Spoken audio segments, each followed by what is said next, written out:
care about recycling and about me. Which one do you care about more?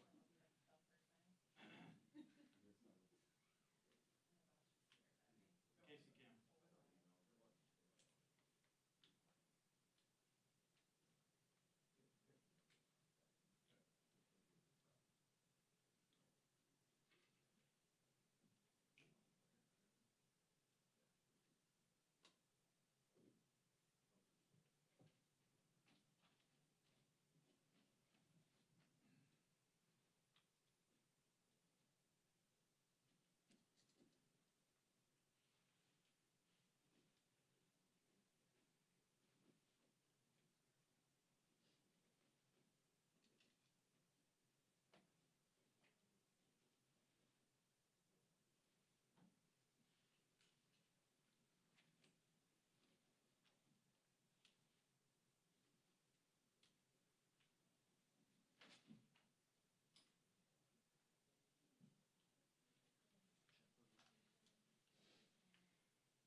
Hey, how are you?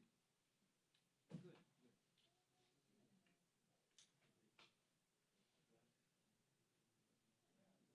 Okay, well, here's my problem. I have to go in there at 1 and 2, so that's gonna probably cause a problem me doing this at 12:30.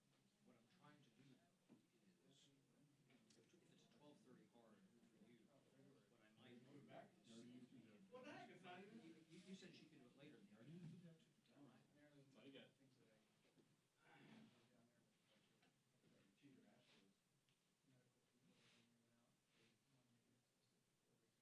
Okay.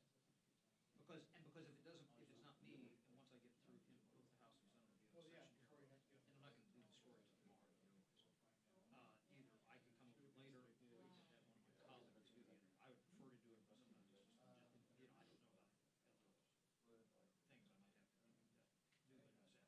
But we'll knock it out. We'll get it done since you're so kind to come in. Yes, I appreciate that. And would you send me to her, because I need to send this to our desk, her exact name, please, because I need to let them know. Send it to me when you get a chance. Okay, thank you. And what her title is, or her specialty, or whatever. Okay.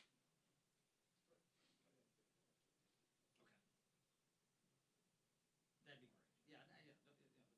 Okay, cool. Thank you.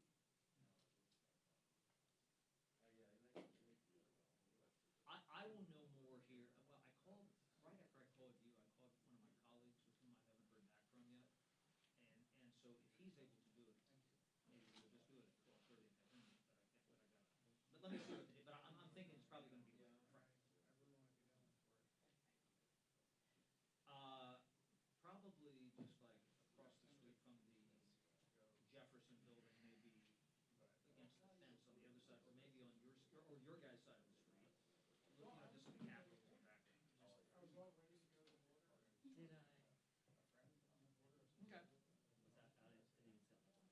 Yep, that's what, yep, we'll do it. Okay, all right, we'll talk later this afternoon, as soon as I get some more information. Thank you for your patience. Thank you.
Good morning. Oh, you don't have mask. Well, this has been an important week for justice and security in our country. This week, the House passed, as you know, the COVID-19 Hate Crimes Act, a bipartisan, bicameral bill to combat the rising epidemic of AAPI, Asian American Pacific Islander hate crimes. Those attacks, yesterday the report was that in the past year, 6,600 attacks reported. We know there are many more, but reported attacks. As someone blessed to be from a district, as I am, with a large AAPI population and community, this is something that I see regularly, and am therefore very grateful to Congresswoman Grace Meng and Senator Mazie Hirono for their leadership. There are other leads in the House and Senate on it as well. I thank them all. Today, we go to the White House for a signing ceremony for that legislation, a signal to our nation of the high priority that President Biden has placed on, and the Congress have placed on addressing this issue. As you know, right within a day of his inauguration, the president brought this up, tasked the Justice Department to make a further record of this, address the issue as well, even before we had an attorney general. And now we have the legislation. When he talked about COVID and made his address to the nation, he included the COVID-19 hate crimes that we have seen. So, again, yesterday the bipartisan support was passed for this legislation. The Senate, the House, the signing today. So yesterday, again, that was on justice and security. Yesterday, as you know, proudly the House of Representatives, in a strong bipartisan way, passed a bipartisan legislation for an independent bipartisan 9/11 type commission to establish the truth of what happened on January 6th. It's important to note that this legislation was done in a record time. You probably don't know, but the legislation for 9/11 Commission, now 9/11/2001, was signed into law November 27th, 2002, more than 14 months later. We're very pleased that this has a much accelerated pace to it, and we're eager to get it to the president's desk. Again, it was endorsed by Chairs Kane and Hamilton, the co-chairs of the 9/11 Commission. In the interest of bipartisanship, we've yielded on many requests, but we would not yield on its purpose to defend our democracy. I just wanted to just read from General Kane, in case you didn't see. We very strongly urge House members to support H.R. 3233, the bipartisan National Commission to investigate the January 6th attack on the Capitol. It goes on to say what it would establish. As chairman and vice chairman of the 9/11 Commission, unity of purpose was key to the effectiveness of the group. We put country above party without bias, the events before, during, and after the attack. Today, democracy faces a new threat. The January 6th attack on the U.S. Capitol was one of the darkest days in the history of our country. Americans deserve an objective and accurate account of what happened. As we did in the wake of September 11, it's time to set aside partisan politics, come together as Americans in common pursuit of truth and justice. So we're very, very pleased that the number of Republicans who voted for truth and justice. Today, the House continues our work to protect the Capitol with an emergency supplemental funding bill.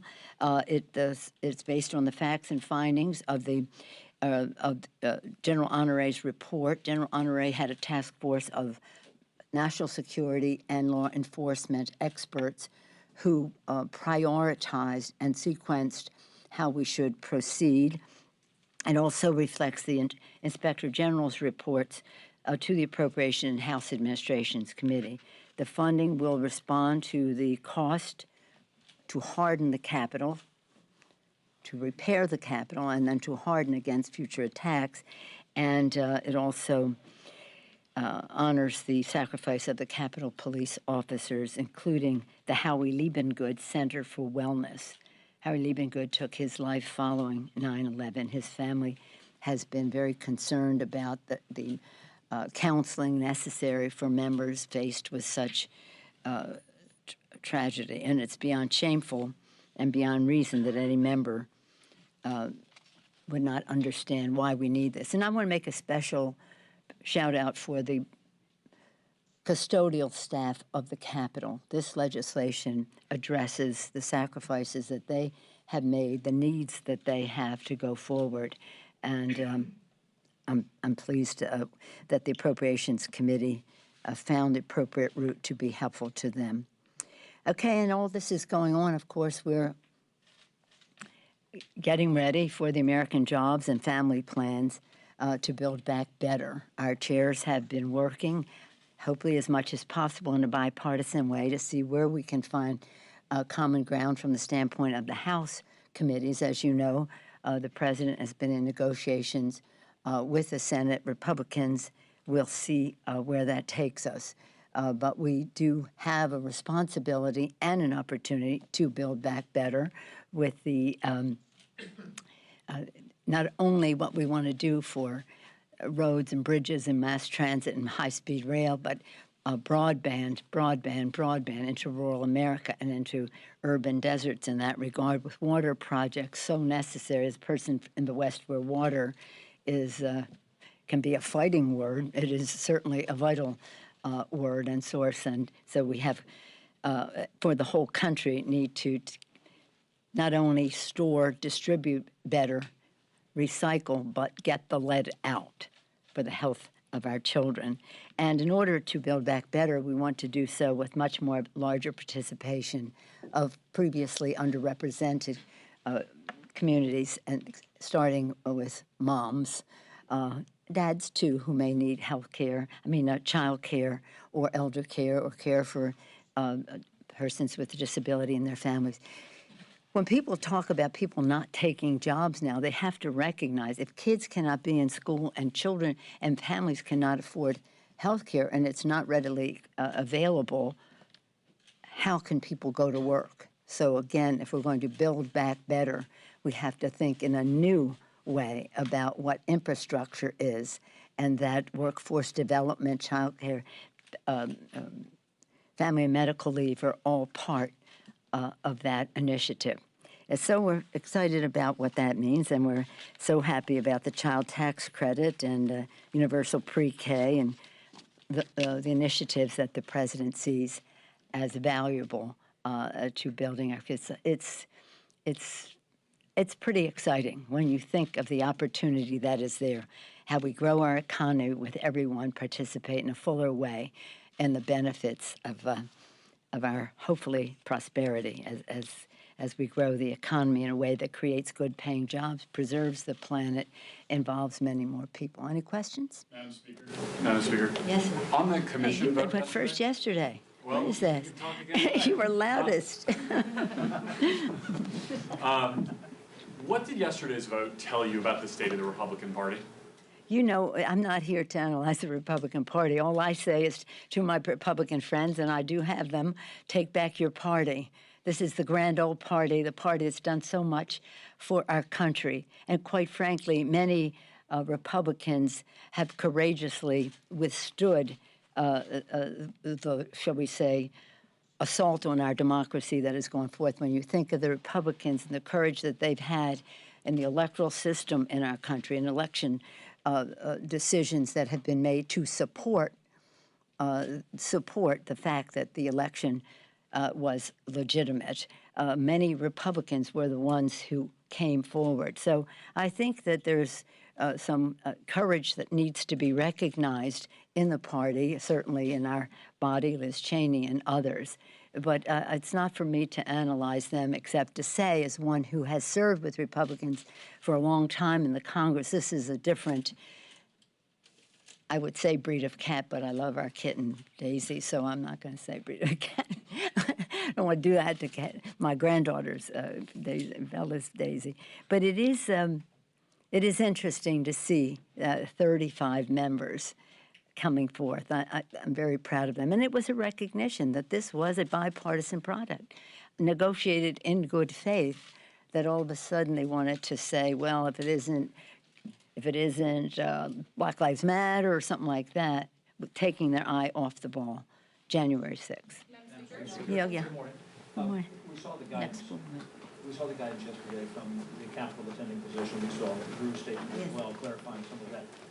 How does that pertain, though, and I've asked you about this before, people keep saying, well, when can Congress get back to normal and the continuation of hybrid hearings and remote voting, and you just re-upped the remote voting until July. I understand the issue with the floor and what Dr. Monahan said, but with that issue, why shouldn't some of those things like the remote hearing get back to normal? Well, what the attending physician, and that's the guidance we have to go by, said is unless people are vaccinated, we have to continue to wear masks in our meetings and on the floor. And so that's what we are doing. It is unfortunate that a large number of people in the Congress have refused to be vaccinated, or I don't know what it is. I don't know, refused or have been vaccinated and don't want to admit. I don't know what that is because I shouldn't know. It's their personal business. But until they, as the doctor said, until they are vaccinated, we cannot have meetings without masks. But he was specific to the House floor, talking about that being a unique place where everyone comes to meet. Right. What about committees where you might Wouldn't have it be the 20, same 30, thing? 40 people? Yeah. Well, in the meetings, if you're not vaccinated, the other people have to wear a mask. And we'll see. I mean, I'm hoping that this new CDC guidance will encourage people to be vaccinated. We want to get through this as soon as possible. Does anybody feel like wearing a mask? So, no, we all want to get through this, and we want to get back to much of the containment of visitors to the Capitol relates to COVID, not necessarily to what happened January 6th only. I mean, we have to protect people and have safety and security, but many of the prohibitions of visits sprang well before January, came forth before January 6th. Yes, ma'am. Hi, thank you. Just to follow up on that, the president has talked about July 4th as being maybe this time when the country can begin to sort of gather more and get back to normal. Do you see any openings for other aspects of the Capitol for visitors?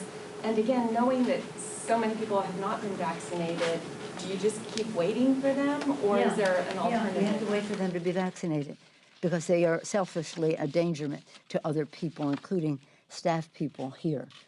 So while we're all hopeful, and I join the president in being hopeful, that we can reach a place where it is safe for people to be. What is this, the honor system? The honor system as to whether somebody's been vaccinated? Do you want them breathing in your face on the strength of their honor? So let's just see. Let's just see. I mean, again, this is about science and governance. And science and governance, we have a responsibility to make sure that the House of the Representatives chamber is not a petri dish because of the selfishness of some not to be vaccinated, or to insist, or to wear a mask, because it requires us to wear a mask. I mean, we could come to a place where we say, if you don't want to wear a mask and you don't want to, if you're not vaccinated, don't even come to the floor. We have facilities up above in the gallery where people can come to vote. We don't want to deter anybody's ability to exercise their constitutional duties. We have that responsibility as well. So we're trying to balance everybody being able to exercise his or her constitutional duties, as well as protect the staff, and the other members. Now, as I know a lot of things as Speaker of the House. I know a lot of things, and I know a lot about people's predispositions and the rest because they share them with me. And I have to make judgments based on what the vulnerability are of our members as well. But it's not shall we say, subjective decision. The attending physician has said, until everybody's vaccinated, we wear masks. Yes, ma'am. Back to the commission. Yes, ma'am. I know that that is your strong preference for a bipartisan Yes. 9/11 type commission. Things are not looking great for that passing in the Senate. No. There's a lot of opposition. Are you committed to, if that fails in the Senate, are you committed to a select committee? How would that work? We're taking this one step at a time. What we've said we want is a bipartisan commission. I don't want to weaken that position. Everybody knows what my options are. They are no secret. But the preference, not only preference, overwhelming preference is for bipartisanship. And I don't think that what we've heard from the Senate is so bad compared to what we'd usually hear from the Senate.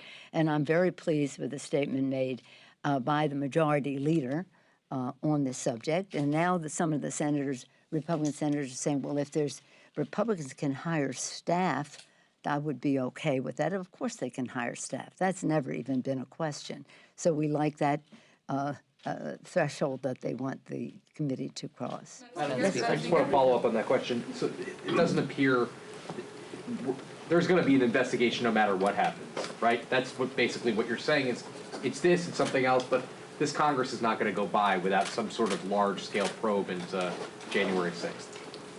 Well, let's go back to 9/11. When 9/11, you saw it took 14 and a half months to get this signed by the president. Did you know that? Yeah, isn't that surprising to you? Yeah. You would have thought just like that.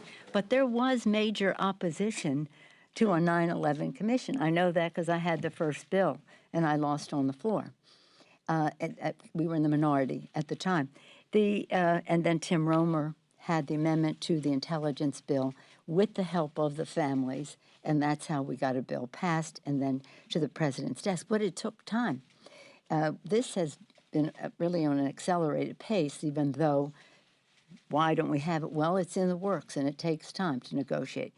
In the meantime, though, in 2001 and 2, leading up to that, we had a joint committee in the House and Senate, bipartisan committee, of which I was a co-chair as the top Democrat on the Intelligence Committee.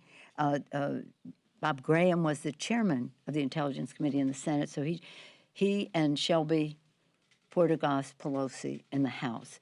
And we had months of hearings and the rest, and the work that was produced by that committee was very valuable to the 9/11 Commission, and in the legislation establishing it said it should take advantage of all those things, as we would hope that this commission would take advantage of some of the other oversight committees' work. So let's just hope that we can have the clarity of a bipartisan commission with high-level national leaders on it, as the committee calls for, with expertise in the areas that are important, whether it's law enforcement, security, civil liberties, civil rights, privacy, different range. Read it. Well, it's in the bill. It's online.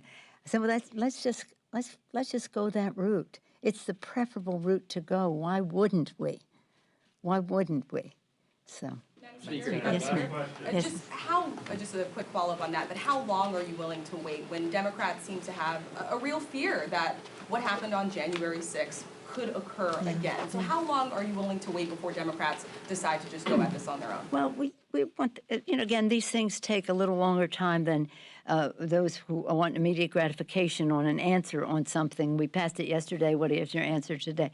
It takes time for issues to be socialized, bills to be reviewed, and the rest. So, again, we want to bring it to the floor when it is ready. I mean, for them to bring it to the floor when it is ready. They may have some modifications in it, which we'll see what they are. Again, this is about prioritizing, sequencing, honoring the report of General Honore and the Inspectors General about what needs to be done. But I would like to have the trust that the Senate wants to find the truth as well. And let's just give them a chance to do that without hanging something over them about a timetable or other options that exist for the Speaker of the House. Just follow up really quickly about police reform. We're approaching that May 25th deadline Yeah. on the anniversary of the death of George Floyd. Right now, Democrats and Republicans have said that it doesn't seem like they would reach a deal. I mean, what does that say No, about it doesn't. what the I don't talks- think they've said they're not going to reach a deal. We've heard from Senator Cory Booker, who has said that it's unlikely right now that it looks like they'll reach a deal by May 25th. Oh, by the May deadline. 25th, so that's a What does different that say story. about I'm not a where things timetable stand? person.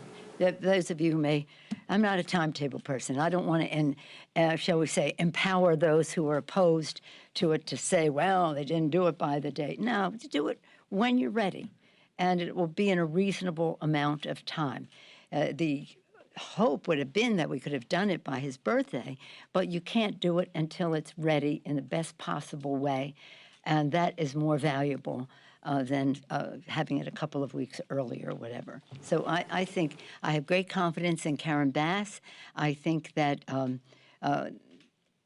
with all due respect to your question, it's unimportant in terms of the fact that it will happen is what is important.